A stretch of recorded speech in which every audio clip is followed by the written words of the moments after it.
Olá, está começando o programa Memórias do Poder Legislativo, um programa produzido e idealizado pela Associação dos Parlamentares do Estado de São Paulo e que hoje recebe Daniel Marins Alessi, advogado, pastor evangélico e deputado estadual por 4 mandatos aqui na Assembleia Legislativa. Seja muito bem-vindo, muito obrigado pela presença do senhor aqui com a gente. Carla, com muita alegria voltar a essa casa que a gente tem muito carinho e muito amor e 16 anos vivi nessa casa. Então eu respirei o ar aqui, muita atenção, muito momento alegre, feliz, até também de muitas lágrimas. Eu vou então fazer uma pergunta inusitada que não estava no script. Hoje, quando o senhor chegou aqui para gravar esse programa com a gente, o que o senhor sentiu? Olha, senti uma emoção, aliás, eu senti a emoção semana passada, porque eu vim aqui com meu grande amigo Tonico Ramos, né, e sentei na cadeira que um dia eu sonhava sentar, porque em 82 eu disputei a eleição, perdi a eleição e fiquei frustrado, porque tive 13 mil votos e perdi a eleição. Isso foi em 82. Sabe como pastor e como evangélico, a gente crê no poder do alto. Eu tinha um sonho, acho que era um visionário daqueles novos talentos daquela época, né? Eu sentei na passagem do ano aqui e fiz uma oração, dizendo assim, olha, se o senhor tem um propósito para que eu venha a ser deputado, eu quero que o senhor me diga por que eu perdi a eleição. Porque trabalhei muito e perdi. Na época, entrei na política por causa do Jânio Quadros. Então, Jânio Quadros tinha um nome fantástico, maravilhoso. Conheci o Jânio Quadros lá no Guarujá. E ele me incentivou, junto com Ivete Vargas, para sair candidato. Então, eu trabalhei muito, andei no estado todo, acreditava até que o Jânio seria governador, mas ele perdeu também. Era o voto vinculado de presidente até vereador. Perdi a eleição, então eu fiz aquela oração. Bom, se é um propósito, então eu vou disputar a próxima eleição. E durante 4 anos eu trabalhei muito. E em 1986 eu tive 35 mil votos. Fui eleito numa bancada do PTB, de 13 deputados, e eu fui um dos novos 11 deputados, né? E desde lá, então, nós articulamos aqui algo que foi bandeira da minha campanha, como que é uma memória, quem sabe uma memória contra esse deputado idealista e sonhador. Porque uma das bandeiras, a primeira bandeira que eu era do ABC, a bandeira era contra as enchentes que tinha no ABC. A segunda bandeira era caçar a carteira dos deputados. Então era uma coisa muito brava. Entrar nessa arena aqui e querer caçar a carteira dos deputados, porque eu sempre fui trabalhador. Desde 12 anos de idade eu comecei a minha vida muito cedo, de uma família humilde, pobre, sabe, de 8 irmãos. Meu pai dizia assim, não tem nada que a gente tem que ter vergonha. O trabalho enobrece o homem. Então eu posso dizer que eu fiz de tudo. Eu fui engraxate, eu catei papel na rua, eu trabalhei em fábrica, eu carreguei marmita, eu fui office boy, estudava escola pública durante o dia e, com alegria, eu em 77 me formei com bacharel de Direito na Faculdade de Direito de São Bernardo do Campo. Então eu tinha um sonho, se desde 12 anos eu trabalho e vou me aposentar como qualquer cidadão brasileiro, não é justo que com 8 anos de mandato um deputado pode se aposentar. Então nós fizemos uma coisa com você como jornalista, eu fui com esses 11 deputados, fizemos aí uma turnê no Estadão, no Diário Popular, na Folha, colocamos um painel lá na Praça da Sé e começamos a trabalhar os deputados aqui para que nós pudéssemos viabilizar, costurar aqui, o Tonka sabe muito bem como é costurar aqui nas bancadas, algo que é cortar na própria carne, e nós conseguimos aqui um entendimento, aqueles que tinham direito de aposentadoria se aposentaria, e daí para frente seria, de fato, extinto a carteira dos deputados. Então, como é memória, é algo muito importante para aquele telespectador que acompanha aqui, esse relato, porque eu fui um dos primeiros que colocou no papel esse desejo como bandeira para um deputado, que iria, de fato, extinguir a carteira dos deputados. E nós conseguimos vencer. E até hoje eu posso dizer, se eu fosse me aposentar, seria me aposentado como deputado, porque eu tive 16 anos de mandato, mas eu fui aposentado como qualquer cidadão. Uma aposentadoria pequena, mas dentro daquele idealismo, eu de fato fui um vitorioso e um vencedor. Foi o primeiro estado a cancelar a carteira dos deputados em todo o Brasil. Isso foi em 1988. Como memória, então, desde 88, não existe mais a carteira para os deputados se aposentar, com um privilégio de 8 anos de mandato. Até pela dificuldade, né, e pelo tamanho da tarefa, foi o trabalho como parlamentar que mais marcou o senhor?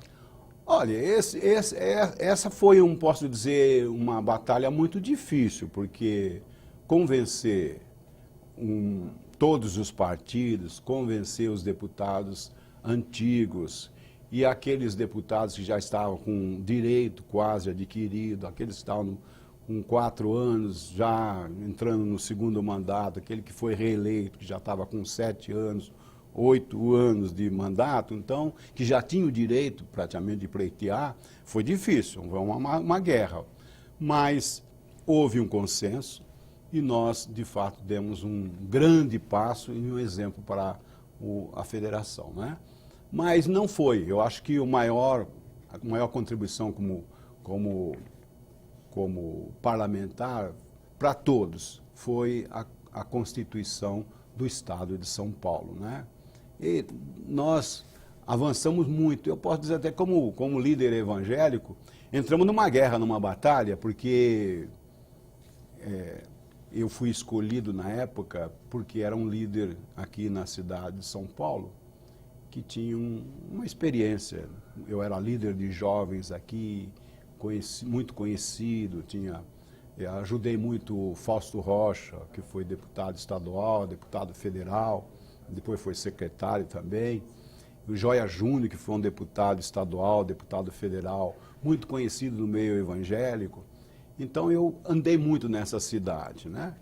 E na época eu fui escolhido para ser o representante dos evangélicos. Então aí nós teríamos a Constituição e tinha muitos, assim, aquele pensamento, o que vai acontecer? Naquela época diziam, olha, vai entrar aí, tem aquela, saindo da ditadura, aquele pessoal dizendo, olha, vai entrar um pessoal que vai extinguir igreja, vão fechar a igreja, tudo conversa naquela época, né? Mas não era realidade, mas tinha esse temor daqueles direitos garantidos para os cristãos poderiam ser arrancados da Constituição que seria construída aqui nesse parlamento.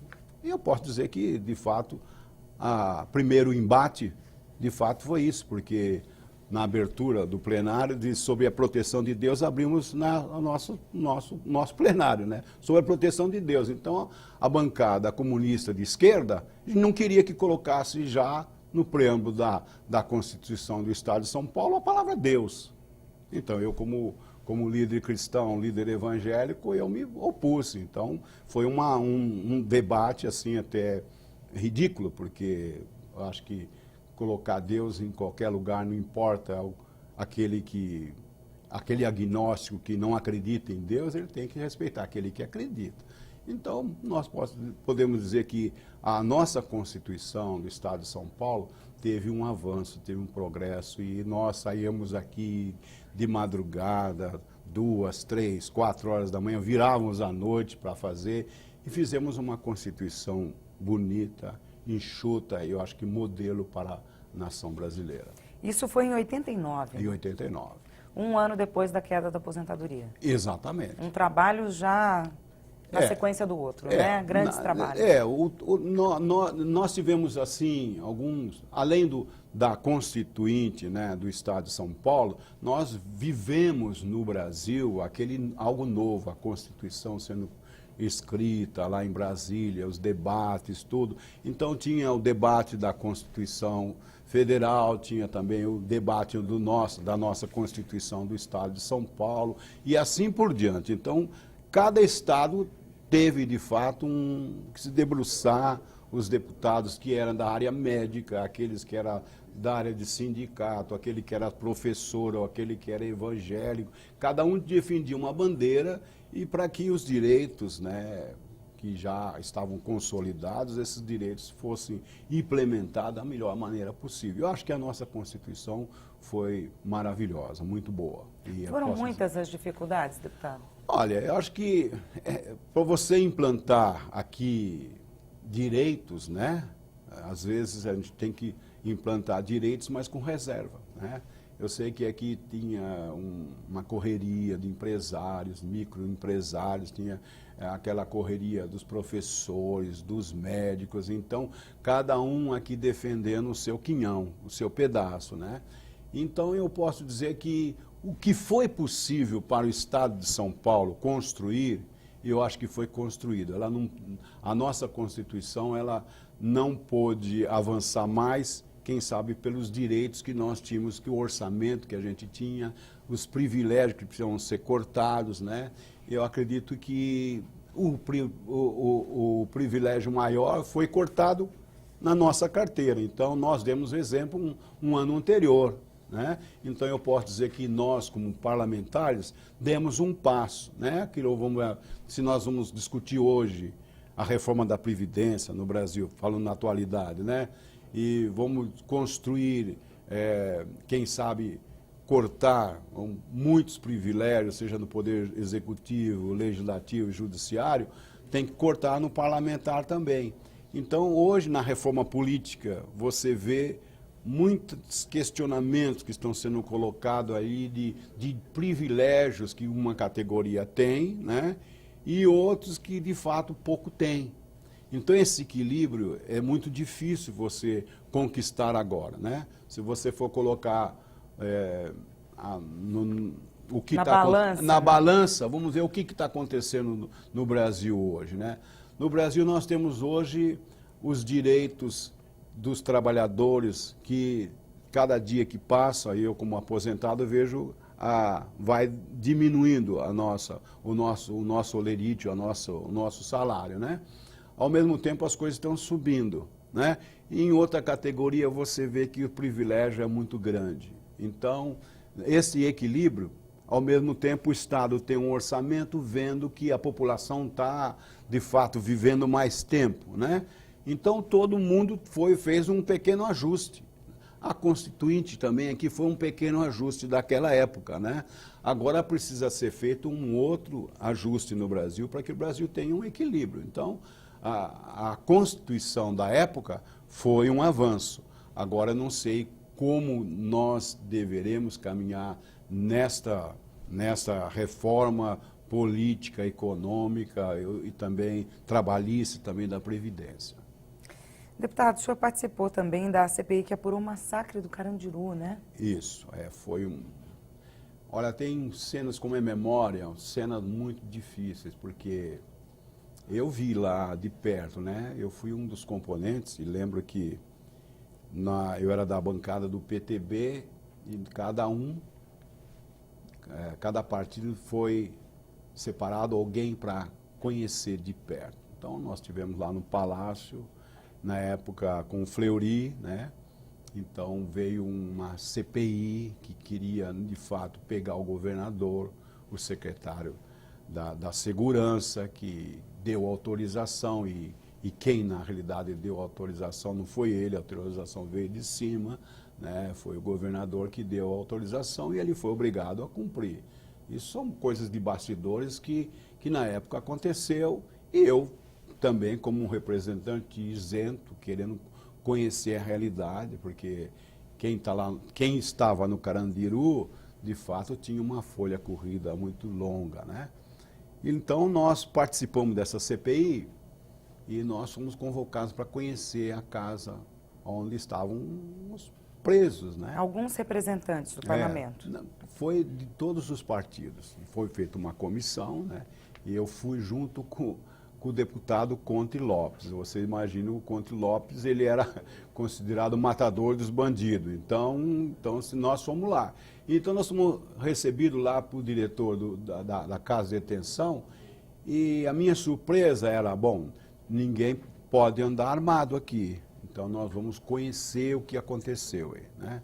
Vamos conhecer. Então vemos um relato aqui do que tinha acontecido. Alguns falavam de massacre, outros falavam que eles tinham colocado ali, cortado a cabeça de alguém, colocado num pontalete, tiraram todas as luzes, a energia, jogaram bolinha, jogaram óleo, tiraram a energia e começaram a ter tiroteio. Então tinha a versão dos dois lados. Então nós fomos conhecer a realidade e em loco conhecer dentro da célula o que aconteceu, e para mim foi uma surpresa muito dolorosa, que ficou na minha cabeça muitos e muitos meses depois desse dia, porque nós fomos conhecer, fomos lá tranquilo, não, pode ficar tranquilo. Na minha cabeça, como parlamentar, eu vou entrar num presídio onde está todo mundo numa cela, e para mim foi uma surpresa que ninguém estava em cela, coisa nenhuma, era o portão aberto da cela, eles andando para cima e para lá, então a gente entrava e a surpresa é que cada cela tinha um pequeno fogão, tinha faca de cortar batata, tinha alguns que recebia carne, recebia a sua comida diferenciada. Então a gente foi vendo as coisas assim, então nós vamos subindo lá, os andares, entrando em cela por cela, tinha cela que tinha mais de 50 tiros de metralhadora, todo ali, e ali, aqui morreu 3, aqui morreu 4, e teve um testemunho de um que marcou a minha vida, um cara que disse que ele tinha até se convertido, que ele sabia que eu então era pastor. Ele disse, olha, tinha uma meia dúzia que tinha recebido um montão de tiros e eu fiquei embaixo, que os caras não estavam passando, e eu coloquei aqueles corpos em cima e ainda metralharam e eu tive 8 tiros e não morreu. E eu fiz uma prece, ele disse, fiz uma prece lembrando que a minha mãe sempre falava que eu não deveria estar nessa vida, nas drogas, no tráfico, no roubo, e eu lembrei das preces, das orações que ela fazia. Então eu pedi a Deus, se Deus existe, então eu não quero morrer aqui. E ele não morreu, mostrou todo o seu corpo todo marcado. Então quando nós estávamos saindo dessa cela, ouvindo esse cara aí, daqui a pouco nós começamos a escutar lá embaixo. Você imagina que eu acho 2.000 presos lá, gritando, lincha, mata. No momento da visita? No momento da visita. Nós estamos lá quase no último pavilhão, na cela. Aí o diretor falou assim, pastor, você tem que ter um santo muito forte, porque acho que não vai sair ninguém vivo daqui. Esqueceram que o capitão Conte, ele é inimigo dos bandidos. Então vocês vão ter muita dificuldade de nós descermos agora. Aí eles fecharam as escadas e foi um desespero, porque a gente não acreditava que ia chegar lá embaixo. Começamos a descer, aí começaram a dar chute em um, em outro. Eu, graças a Deus, tomei um empurrão nas costas. E aí entrou um bandido lá, levantou as 2 mãos, dizendo, não, esse é do nosso time. Eles vieram aqui fazer, de fato, reconhecimento, saber o que de fato aconteceu. Se houve massacre ou não. Se nós, de fato, partimos para a violência contra esses parlamentares, então nós vamos estar perdidos. Eles vieram, de fato, mostrar que a polícia esteve, de fato, de uma forma ostensiva, matando os nossos companheiros. Então esse cara se levantou lá e foi um que impediu a gente ser massacrado, porque nós íamos morrer mesmo. Eu lembro que o capitão tomou vários chutes, o deputado Fernando Silveira, que estava comigo também, e quando nós passamos do portão, o deputado Fernando Silveira desmaiou, caiu no chão. Por conta da tensão, Por causa de da todo o tensão. estresse. Foi uma tensão. Você imagine quase 2.000 caras gritando lincha, mata, lincha, mata. Isso aqui ficou no meu coração vários meses na cabeça, porque eu não sabia se eu ia sair. Então eu sei que eu comecei a orar em espírito e dizer, Deus, eu não vim aqui para morrer. Eu vim aqui para estar do lado da verdade, né? Se houve massacre, se houve excesso dos policiais, né? E a verdade deles era uma verdade, da verdade dos bandidos era outra verdade. Então nós tínhamos que ter o equilíbrio para saber o que era o melhor, né? E graças a Deus, Deus nos deu um livramento, mas isso ficou marcado no meu coração muitos anos. Isso foi quanto tempo depois do massacre, deputado? A CPI foi logo em seguida, né? A CPI, logo teve o massacre, entrou aqueles movimentos dos direitos humanos que estiveram ali no confronto de querendo que, de fato, que os policiais fossem incriminados. Então, houve aquela pressão muito forte, interna, externa também, muitos organismos dos direitos humanos exigiram do governo brasileiro, exigiram do governador, exigiram aqui do parlamento um posicionamento, e foi feito de fato, aquela decisão que eu acho que foi a melhor, a mais saudável que teve. Deputado, a gente vai falar um pouquinho sobre o resultado desse trabalho depois do intervalo, Ok. tá? Não saia daí, o Memórias do Poder Legislativo faz só uma pausa, a gente volta já já.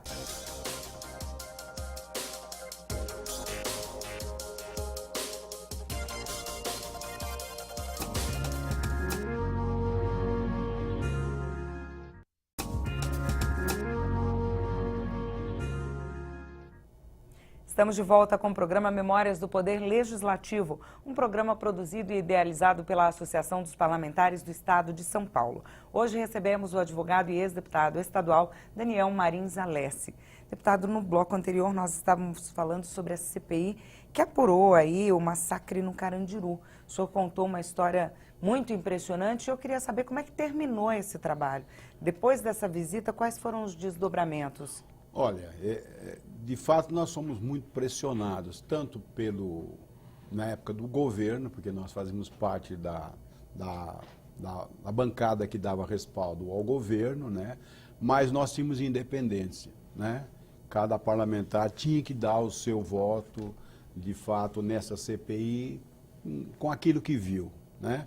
Eu ouvi o comandante falando sobre a explosão, quando ele chegou, pediu diálogo e, de fato, não teve diálogo. Quando ele chegou na frente lá, teve aquela explosão, ele se machucou. Então, teve alguns PMs também que tiveram muito tiro lá dentro, né? Então, muita arma lá dentro, muitas facas, muita coisa que estava escondido lá, que ninguém tinha conhecimento também. A polícia também não foi lá dando um tiro porque quis dar tiro. Então, ela foi, de fato, teve um enfrentamento lá dentro. Um enfrentamento de que ali era salva quem puder, entendeu? Não tinha energia, eles tinham que ter o controle, estava em um barril de pólvora, né? O Carandiru, então aquele pavilhão 9 era o mais explosivo, dos mais perigosos. Então, ali só tinha gente com alto índice de criminalidade. Então, o que a gente pôde enxergar, que existia de fato, por parte daqueles bandidos lá, de fato, uma forma de enfrentamento para, de fato, ter o controle de todo o presídio. Por outro lado, teve também um excesso, que quando estava controlado, teve célula que a gente viu ali 60 tiros, com metralhadora, então, que ali alguns foram de fato exterminados com metralhadora. Então, não sabemos por que foi feito isso, né? Então, a nossa conclusão foi que de fato teve excesso, mas eles também corriam risco de vida. Então, era uma autodefesa também. Então, foi um parecer que deu aquilo que tinha acontecido de fato, né? Não dava, de fato, aquela livramento para o governo dizer, não, vocês não têm culpa nenhuma, não, vocês tiveram culpa, a orientação foi totalmente equivocada, o comando também teve, quem sabe, orientação equivocada, e por outro lado também teve o enfrentamento que terminou nessa tragédia de mais de 111 presos que foram sacrificados e foram mortos, né? Lamentavelmente isso aconteceu aqui nessa casa e foi um período muito tenso nessa CPI, de muita pressão, entendeu? Que até hoje não foi resolvido ainda, né? O senhor participou de muitas CPIs, né? Essa foi a comissão que mais marcou? Essa que foi a que mais marcou, porque essa teve, assim, quem sabe, uma projeção internacional. Até hoje ainda se fala do massacre do Carandiru. Mas eu participei da CPI que deu até o resultado positivo para a Erundina, da CPI da invasão da Zona Leste, né? Na Zona Leste, onde tinha uma CPI que tratou das invasões de terra. De terra. Daqueles que estavam ali na Zona Leste, eles entraram num terreno, né? E depois aí construíram, né? Construíram barraco de alvenaria e depois a polícia foi tirar. Então teve um enfrentamento, a Erundina ficou na frente dos tratores, então o trator ia derrubando aquelas casas, então a Erundina entrou na frente. Então houve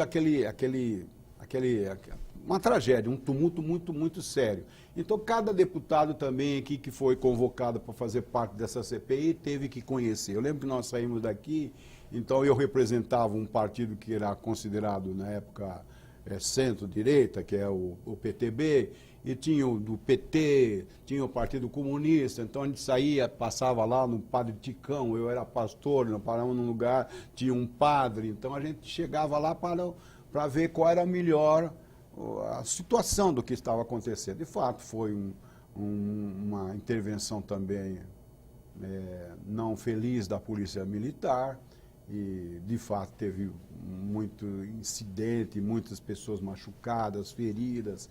Então também houve um excesso da PM também, mas eles estavam defendendo também, tinham que cumprir a missão, né?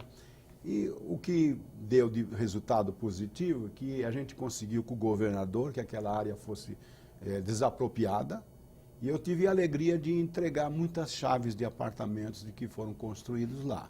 Então essa foi, de fato, uma CPI que teve um resultado altamente positivo para a Zona Leste, que além deles conseguirem, né? Porque ali não era, porque eu entrei em muitos lugares, não era como aqueles dizem que hoje profissionais de entrar na iniciativa privada, ou seja, de uma propriedade particular do governo. Não, ali eram trabalhadores que estavam ali já consolidados, não tinha nenhum vagabundo, não tinha ninguém do tráfico, não tinha ninguém ali ladrão, mas eram trabalhadores mesmo. Então, isso foi feito, um cadastramento, aquelas pessoas que estavam ali foram cadastrados, eu mesmo mandei meu gabinete ir verificar aquelas pessoas e, no fim, essas pessoas receberam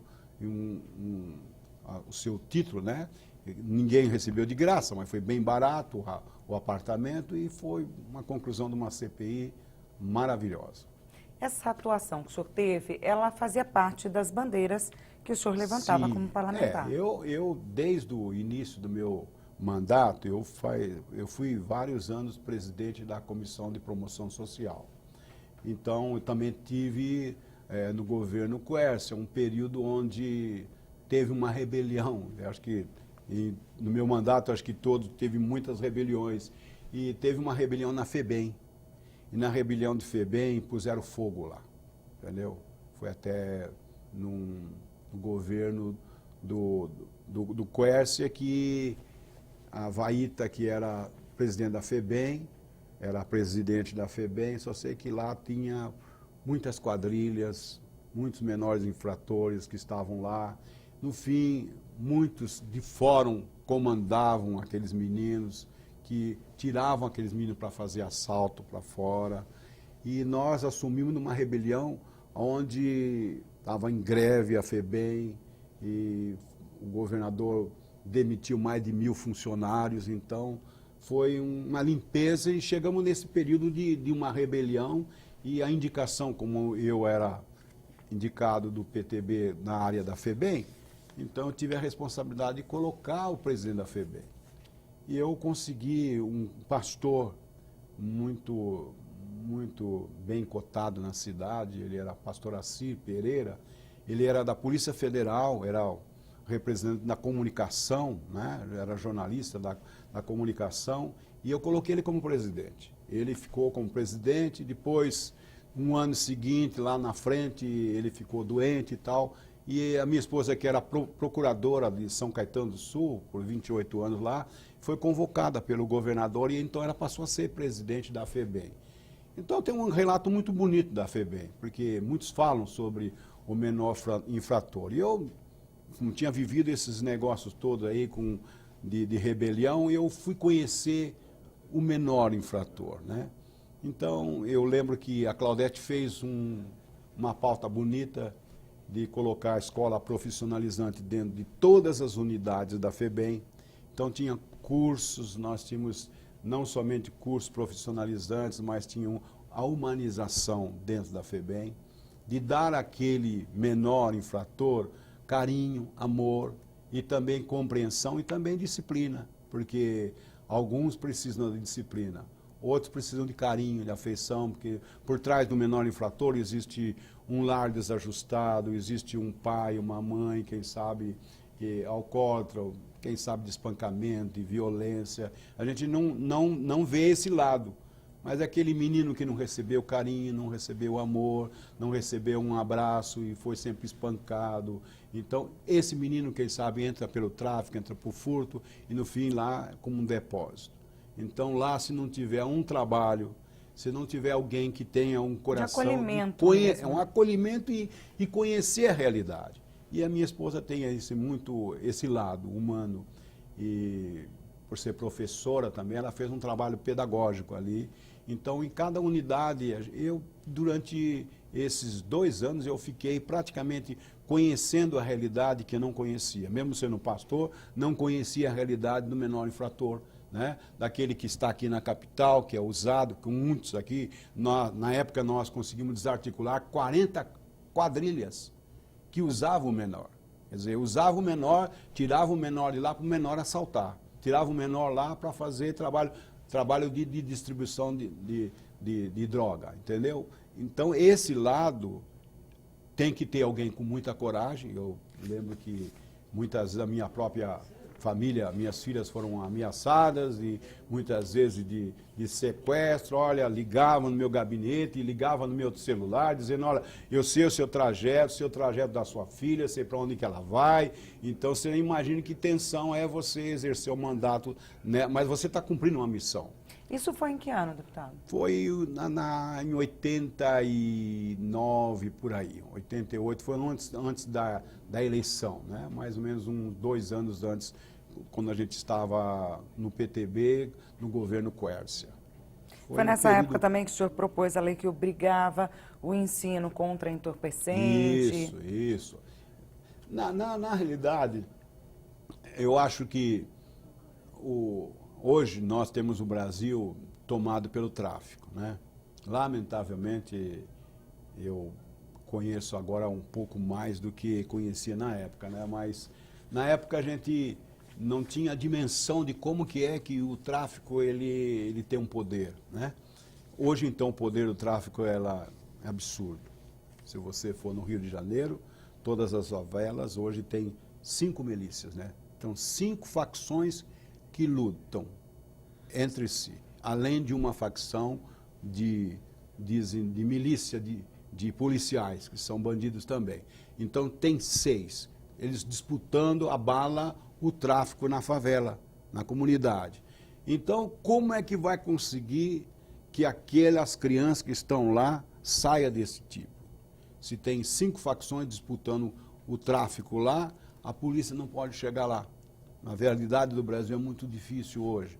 Mas naquela época a gente já colocava os princípios, porque se você não coloca na sala de aula, se você não coloca para o professor ensinar de que de fato essa criança tem um bom caminho, né? Ela tem que seguir o bom caminho, tem que ser um homem vitorioso, vencedor lá na frente, mas ele tem que saber sair dessa malha de rede que tem aí todos os dias na porta da escola. Hoje, lamentavelmente, não é a realidade que eu vivi na época, né?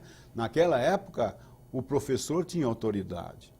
Hoje, o aluno bate no professor, né? Então, aquilo que a gente queria que fosse colocado era um clamor que tinha na época da sociedade. Hoje, então, o clamor deve ser muito, muito mais gritante, né?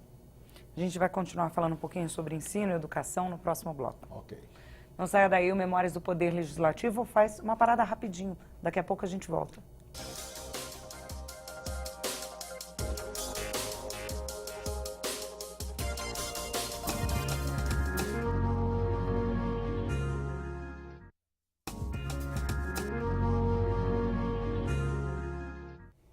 Estamos de volta com o programa Memórias do Poder Legislativo, um programa produzido e idealizado pela Associação dos Parlamentares do Estado de São Paulo. Hoje recebemos o advogado e ex-deputado estadual Daniel Marins Alessi.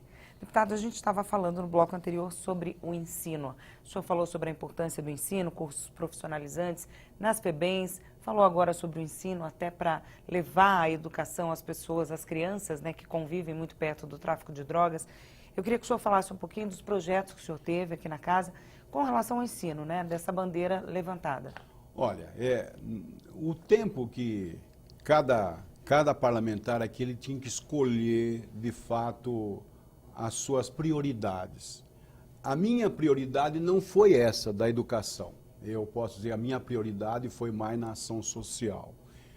Paralelamente a isso, eu, de fato, como conhecia a realidade da questão social, de que as crianças estavam sendo marginalizadas de fato, e principalmente aqueles bem carentes da periferia ou do interior que estavam de fato à margem, porque a educação não teve e não tem até hoje, lamentavelmente, prioridade dos governos, o orçamento cada vez é menor. Então, a minha guerra foi exatamente dentro do meu partido, de fazer uma aliança, quando teve o período na Constituinte, foi de nós colocarmos todos aqueles profissionais da área do ensino juntos, independente de partido, seja do PT, que na época era considerado mais radical do que hoje, né? Mas na época o PT ele queria uma realidade que nós não tínhamos, né? O orçamento que a gente não tinha, hoje se luta por 10% naquela época, então era bem menos. Então, uma realidade daquela época não comportava no orçamento aquilo que eles pretendiam, seja a bancada totalmente esquerda como as outras. Então, nós, na Constituição, nós chegamos à conclusão que deveríamos ter aqui um espaço, sim, de todos os partidos voltar a exigir melhoria na qualidade de ensino. Porque eu frequentei escola pública e venci na escola pública. Mas hoje a escola pública é um terror. A realidade do Brasil é um terror. Quer dizer, cada dia que passou, né, desde 86, quando eu iniciei o meu mandato aqui até os dias de hoje, vamos verificar que a educação foi caindo de qualidade. Então, nada foi feito, mas naquela época nós juntamos todos os partidos. Eu lembro que nós juntamos todos os partidos, lembro que eu era da região do ABC. Então, uma das bandeiras que eu tinha lá no ABC era, nós precisamos ter uma faculdade aqui no ABC. Então, todo o orçamento eu colocava lá, juntava todos os partidos e fazia uma moção pedindo para o governo federal, porque nós não tínhamos essa autorização, no Estado dependia do ensino, queríamos ter a USP aqui, mas tínhamos que ter no ABC uma faculdade, uma fundação que hoje já tem. Então, em 86, nós brigamos muito para que o grande ABC tem 4 milhões, e poderíamos ter, então, uma faculdade lá. Então, desde lá, no período, não somente a nível de universidade, mas vamos verificar também que aqueles professores que estavam lá, na minha cidade, que eu era de São Caetano do Sul, vivi quase 30 anos lá. Então, um dia eu trouxe aqui para o presidente, aqui, todos os professores de lá, da educação, para que ele conversasse com o presidente, para que o presidente da Assembleia, porque o deputado ele tem um voto, se ele tem um partido, se é do PTB na época, se é do PP, se é do PT, cada bancada tem um percentual de autoridade aqui. Então, nós temos que usar o potencial da casa. Então, eu trouxe todos esses professores, nós tivemos o presidente recebeu todos aqueles professores, era o professor Kobayashi, o presidente da casa, ele recebeu todos os professores, cada um deu uma opinião. Era diretor, era professor de criança, até chegar à universidade. Então, eles deram aquilo que eu, como parlamentar, como pastor, não tinha competência de trazer para ele, mas eles deram o caminho como o Estado de São Paulo poderia. Eu lembro que esse time foi até um dia recebido lá no Palácio do Governo, dizendo como é que nós podíamos avançar no Estado de São Paulo, em demonstrar que o Estado de São Paulo estaria numa referência melhor do que os outros estados. Então, a nossa luta aqui não podia ser um parlamentar, nem uma bancada, tem que ser uma luta de toda a casa. Então, foi a minha luta aqui. Não é só uma bandeira de cuidar, olha, tem que ensinar na escola pública sobre não usar droga, não usar maconha, não usar cocaína, o crack. Não, isso é uma coisa pedagógica, mas eu tenho que ter investimento desde o professor, ser bem preparado, ser bem remunerado e que a educação tenha um grau de competência a tal ponto de como ver. Hoje eu estou há 3 anos morando na América, então moro num lugar gostoso lá em Orlando, mas eu posso dizer que lá o investimento é feito. Então, cada escola, na medida que tem a graduação melhor, o investimento é maior. Então, a diretora ganha mais, o professor ganha mais, se eles melhoram de rendimento, ganham mais, o professor ganha mais, o diretor ganha mais, então ela vai subindo de classificação. Então ela vai subindo, cada vez ela recebe uma gratificação maior do poder municipal, do poder estadual e do poder central. E é isso que nós gostaríamos que o Brasil também. Incentivos. Mas hoje existe uma luta de poder ideológica.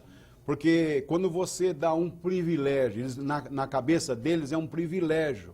É difícil você trazer a realidade americana para cá por causa disso. Sempre a ideologia vai impedir isso. Porque, aquela cidade está sendo melhor.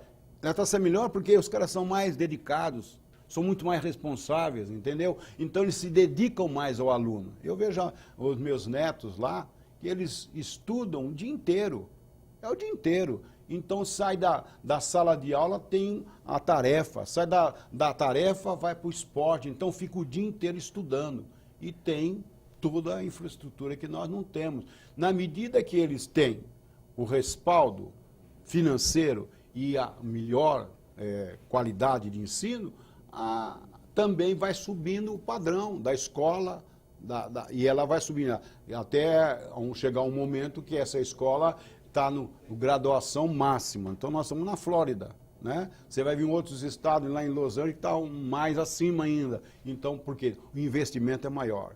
E isso que nós temos que fazer no Brasil. Se você tem um estado de São Paulo, pega um piloto aqui de meia dúzia de cidades, então nós vamos trabalhar aqui com esse modelo, que já deu sucesso em outros países, seja lá na Itália, seja na Alemanha, seja na França, deu resultado lá.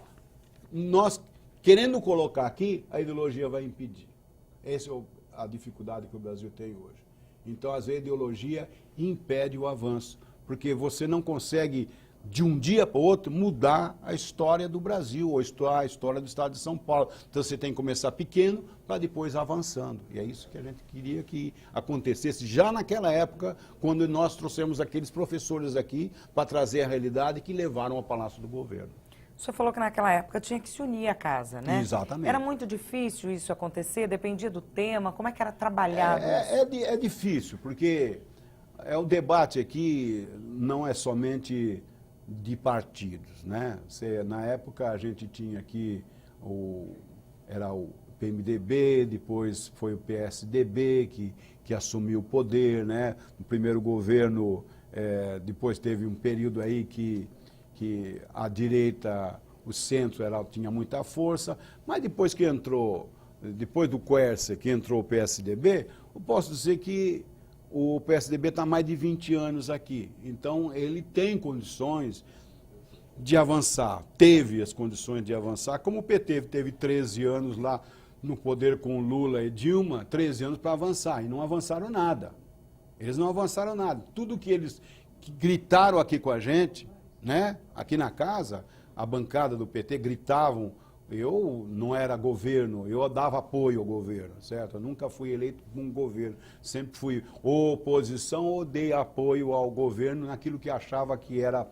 Eu sempre fui um deputado independente de votar com as minhas convicções, mesmo estando em bancada, seja de que partido que eu estive. Sempre eu tive minha independência de votar. Era certo, eu votava, não era, não votava, mesmo que eu fazia parte da bancada de sustentação ao governo, porque às vezes o parlamentar ele não pode ficar com aquele guiso, engessado, porque ele não vai avançar nas suas propostas. Então, a luta que nós tínhamos aí na época com o PT que gritava, eles tiveram essa oportunidade. De 13 anos, avançou a educação? Não avançou. Muito pelo contrário, retrocedeu a qualidade do ensino no Brasil. E aqui no estado de São Paulo, também posso dizer que o PSDB também tem os seus pecados, porque eles também estão há mais de 20 anos aqui, também não avançou muito. A qualidade de ensino do estado de São Paulo pode ser que é melhor do que alguns outros estados, mas ainda deixa muito a desejar. Deputado, queria que o senhor falasse um pouquinho do que foi a Lei do Silêncio de 95 e a atuação. A Lei do Silêncio. Bom, a Lei do Silêncio... A Lei do Silêncio... Apelidada, né? É? Apelidada. Eu sei que nós tínhamos aquela época do, sei lá, como igreja, nós tivemos uma época que, vamos pensar, no silêncio de 22 horas, né? Eu lembro que, na época, nós tínhamos muitas igrejas que eram punidas e recebia ali multas, né? Eu mesmo, a minha igreja, eu fui pastor aqui na Santa Cecília, na central da igreja quadrangular, e eu lembro que eu fui muitas vezes multado. E a nossa igreja não era uma igreja barulhenta, mas nós tínhamos um coral, nós tínhamos uma banda, entendeu? E às vezes nós tínhamos ali uma boa acústica, né? Aí quando a igreja foi construída não tinha os prédios que tinham, então depois que construíram os prédios, evidentemente um prédio está aqui, um prédio está lá. Aí o cara telefonava lá, ô pastor, aqui está muito alto o barulho, eu estou aqui no 16º andar, parece que a sua pregação, o seu culto está na minha casa. Falei, bom, então você tem uma boa conforto, coisa. Né? Eu não falei, precisa nem sair do sofá. Eu falava exatamente alguma... E essa eu fiz, foi uma coisa até interessante. Eu falei, bom, que apartamento você está, tal? No dia seguinte, eu fui na casa desse cara. Eu peguei, assim... Fui ver o apartamento dele e subi lá e me apresentei. Olha, eu estou aqui e tal, pedi primeiro desculpa, perdão e tal. Aí eu sentei com o cara foi muito legal, me recebeu bem, me deu um cafezinho, me apresentei a ele e tal. Mostrei para ele que, de fato, a realidade é diferente quando não existia aquele prédio lá. A igreja estava lá, hoje tem quase 60 anos a igreja, né? Então, quando a igreja foi construída, é um prédio também, tem 4 andares ou 5 andares, então, quando foi construída a igreja, não existia aqueles prédios, né? Então, na realidade, o nosso culto era das 19 horas, não podia passar das 22 horas. Então, na realidade, tem que ter um pouco de paciência também, e de fato também tem que ter o equilíbrio, a maturidade, não posso dizer também colocar os decibéis acima de perturbar as pessoas, né? Então, mas tinha essa conotação de alguns que eram, de fato, inimigos, seja porque é evangélico, seja porque quando chega no carnaval, o batuque fica 24 horas, ninguém fala nada, mas na igreja que era de fato, se tem reunião todo domingo, tem que ter domingo. Então, eu lembro que teve uma luta muito grande com a prefeitura, na época, que queria multar, e multava mesmo. Então, teve a bandeira também de nós defendermos aí esse lado e de ter até as 22 horas um determinado decibéis que poderia, e acima disso, teria a multa mesmo. Então, foi uma bandeira também de lutas e que teve sucesso positivo para a gente. E foi resolvido dessa forma? Foi resolvido dessa forma, com entendimento. 22 horas, tudo tranquilo. Mas ainda existe, eu sei que tem algumas igrejas que não obedecem. Eu posso dizer que tem algumas igrejas que não obedecem, são mais avivadas, tem barulhenta e tal, e às vezes quem é o vizinho da direita e da esquerda sofre um pouco, sim. Deputado, muito obrigada pela presença do senhor aqui com a gente no programa. Ok, muito obrigado. O programa Memórias do Poder Legislativo fica por aqui. Obrigada pela sua audiência e até o nosso próximo encontro. Tchau, tchau.